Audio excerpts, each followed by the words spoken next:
Good day to you all. My name is JanithNilmika and I'm here to talk about my project, which is studying transcription factor activity in soybean using the root hair system.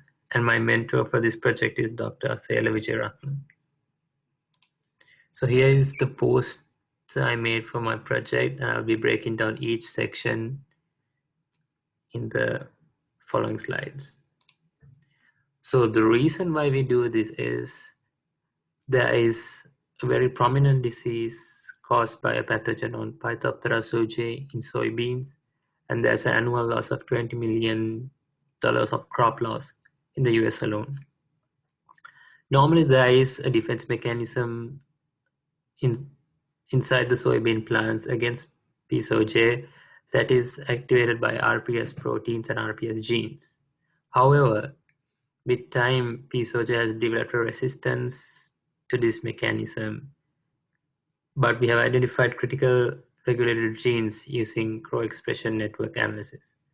So therefore, my project is to find the functions of these genes using CRISPR-Cas9 technology embedded into the root hair system.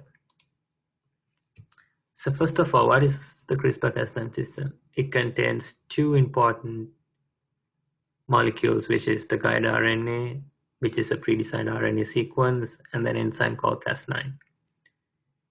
So the guide RNA guides the Cas9 to the target location, and the guide RNA attaches to the DNA, and the enzyme is able to cleave it at specific locations. And once the DNA is being repaired, they form a mutation. The hair root system is mainly due to a plant infecting pathogen known as agrobacterium, and the strain we use is Agrobacterium rhizogens. And they form hair roots because of a special plasmid known as the TI plasmid, and we can use any of these explants for the infection. So the first part of this project is to develop the CRISPR-Cas9 constructs. So we designed these three protospaces, and using the entry vector, we digested both the entry vector and the destination vector using restriction enzymes, and we are able to ligate the gRNA and the protospace into the destination vector, which is this step. And then after ligating, we transformed it into agrobacteria, and finally we should inoculate it into germinated seedlings. So for this, I used the cotyledon part of the germinated seedling. So the result, the figure 3 shows the digestion of the shuttle vector and the binder vector. As you can see, the undigested vector has a size around 3,500 base pairs, and it has many bands because it has different conformations. And the undigested vector has a size of 500 base pairs, which shows the digestion was successful. Figure 4 shows the screening of the destination vector after the ligation. And there are a positive band. For it to be positive, there should be two bands in the sizes of 326 base pairs and 296 base pairs. So the blue arrow shows the positive colonies for the 33, 34 protospacer, while the red arrows show the positive colonies for the 29 and 30.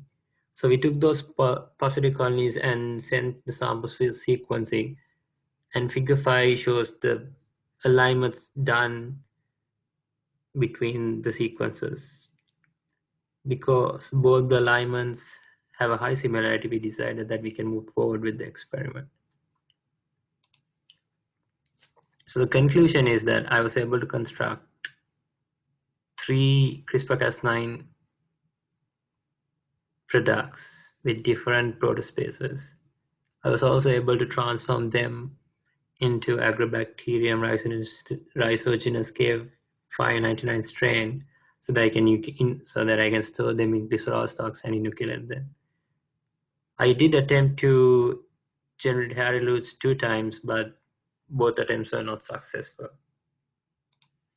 So the future approaches for my project is to continue inoculating germinated seedlings, especially the cotyledon, so that I can transform into hair roots. So once I get the transgenic roots, I should be able to do a PCR to confirm the mutations of the CRISPR-Cas9 technology.